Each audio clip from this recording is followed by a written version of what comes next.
Good morning, you guys. Today we're going to read The Legend of the Poinsettia by Tomie dePaola. I love his books. I've always been interested about the legend of the poinsettia, and I finally found a book that tells me about it. So here we go. It's a pretty sweet little story. Let's find out more about it. This is a 3.6 accelerated read level story.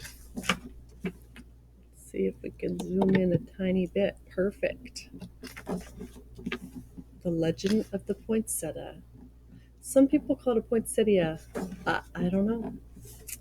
Lucida lived in a small village high up in the mountains of Mexico with her mama and her papa, and her younger brother and sister Paco and Lupe. Papa worked in the fields with their burro, Popito. Every evening Lucidia fed Popito, gave him fresh water, and filled his stall with clean straw. At home, Lucidia helped Mama clean their casita, the little house, and pat out the tortillas for their meals. She took care of Paco and Lupe, and each evening they went to the shrine of the Virgin of Guadalupe near the front gate to see if fresh candles were needed. But every day was not work. On Sundays, the family went to St. Gabriel in the square where Padre Alvarez said the Mass. And all through the year, there were fiestas and holy days, which always began with a procession that wound through the village and ended at San Gabriel. One day, close to Christmas, La Navidad, Padre Alvarez came to their casita. "Oh, Señora Martinez, buenos dias, good day," Padre Alvarez said. "I am here to ask you about the blanket which covers the figure of our baby Jesus in the Christmas procession. We have used the same one for so many years that it is almost worn out. Because your weaving is so fine, I have come to ask if you would make a new one." "Mi padre," Lucidia's mother said, "I would be honored, and Lucidia will help me." On Saturday, Lucidia and Mama went to the market to buy the wool for the blanket. They chose the finest yarn they could find. At home, Lucidia helped Mama dye the wool the colors of the rainbow. "Those colors will shine through the church," Papa said, as he watched Lucidia and Mama starting the yarn on the loom. As Christmas drew closer, everyone in the village was busy. All the mamas were making gifts to place at the manger of the baby Jesus in the church. The papas worked together putting up the manger scene in San Gabriel. Lucidia and the other children went to the church for singing practice for the Christmas Eve procession. When everyone would walk to San Gabriel, singing and carrying candles. Once inside, Papa Alvarez would lie the figure of the baby Jesus in the manger, and the villagers would go up and place their gifts around it. "Our gift will be the blanket for baby Jesus," Lucidia told her friends. "I am helping Mama weave it." One afternoon, a few days before Christmas Eve, Lucidia and the children were singing in the church when Senora Gomez came hurrying in. "Lucidia, you must come home. Your mama is sick, and your papa has taken her down to the town to see the doctor. You must take care of your brother and sister until your papa returns tonight." Lucidia was frightened. Mama had never been sick before. When she got home, Paco and Lupe were crying. They were frightened, too. Lucidia tried to comfort them. She made some food and sat down to wait for Papa. That evening, Papa came in looking tired and worried. He drew Lucidia close and said, "Lucidia, mi niño, your mama is ill. Your Aunt Tia Carmen will take care of Mama until she is well. But I must go back and stay with Mama until we can bring her home. But it won't be until after Christmas. Senora Gomez will take care of you and Paco and Lupe while I am gone. She will come for you tomorrow." The next afternoon, Lucidia overheard two women talking. "Lucidia's mama is ill. She won't be able to finish the blanket for the procession.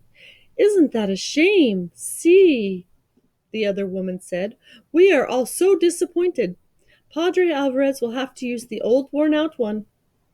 When Lucidia went home to feed Pepito and get clothes for Paco and Lupe and herself, she looked at the unfinished blanket on the loom. Perhaps I can finish it, she thought, and when she sat down and tried to weave, the yarn got tangled. The more she tried to untangle it, the worse it got. It was no use. She could never finish it by herself. She took the unfinished blanket to Senora Gomez. Oh, Lucidia, it is so tangled. There isn't time for me to fix it, Senora Gomez told her. Tomorrow is Christmas Eve. Lucidia started to cry. It was her fault the blanket was ruined. Her family wouldn't have a gift to place at the manger the baby Jesus. Don't worry, Lucidia. We will go to the procession together. Lucidia didn't say anything, but in her heart she felt that she had ruined Christmas. Come, Paco, come, Lupe. It is time for the procession. Senora Gomez called on Christmas Eve. Where is Lucidia? She was nowhere to be found. Lucidia was hiding. From the shadows, Lucidia watched everyone gather for the procession. The candles were lit, the singing began, and the villagers walked to San Gabriel, carrying gifts to place at the manger. Lucidia walked along in the darkness and watched the procession go into the church, followed by Padre Alvarez carrying the baby Jesus. Little girl, are you Lucidia? An old woman stood in the shadows nearby. See, Lucidia answered, wondering who she was. I have a message for you. Your mama is going to be fine, and your papa will bring her home soon. So you do not need to worry. Go now into the church and celebrate Christmas with the others. Paco and Lupa are waiting for you.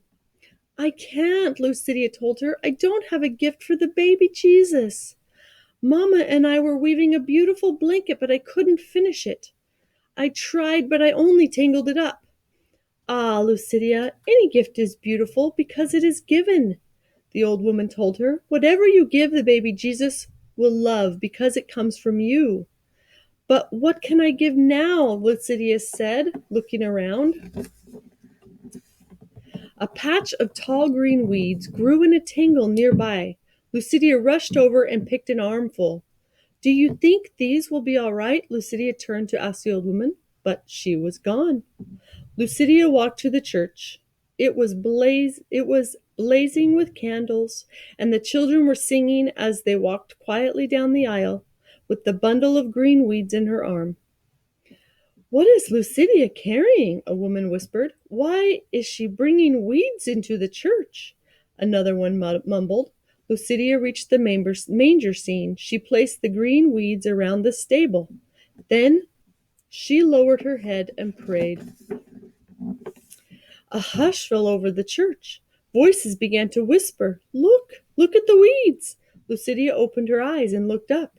Each weed was tipped with a flaming red star.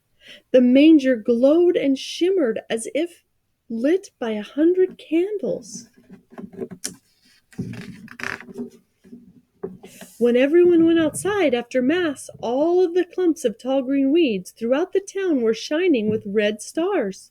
Lucidia's simple gift had indeed become beautiful. And every Christmas to this day, the red star shines atop the green branches in Mexico. The people call the plant Las flor de Nochebuenao, the flower of the holy night, the Poinsettia. Author's note. When I first heard the Mexican legend of the poinsettia about a little girl who offers weeds to the Christ child as her gift for Christmas, I was touched by it as only Christmas can touch me. I knew that one day I wanted to create the story in pictures for children. This lovely Mexican wildflower is known by many names in Mexico. Flor de fuego, fire flower, flor de Navidad, Christmas flower, flor de los Nochebuena, flower of the holy night. The name I have used in my story. The poinsettia found its way to the United States through Dr. Joel Roberts Poinsettia, who served as our nation's minister to Mexico from 1825 to 1830. He was fascinated with its beauty and called the plant painted leaves because the part often thought of as the flower actually consists of leaves surrounding a smaller flower opening. He took cuttings home with him to South Carolina when he returned from Mexico in 1830. The Christmas plant, which he called poinsettia after Dr. Poinsettia, found its way into our Christmas tradition, and nothing seems to say Merry Christmas better than a beautiful red and green poinsettia. The end.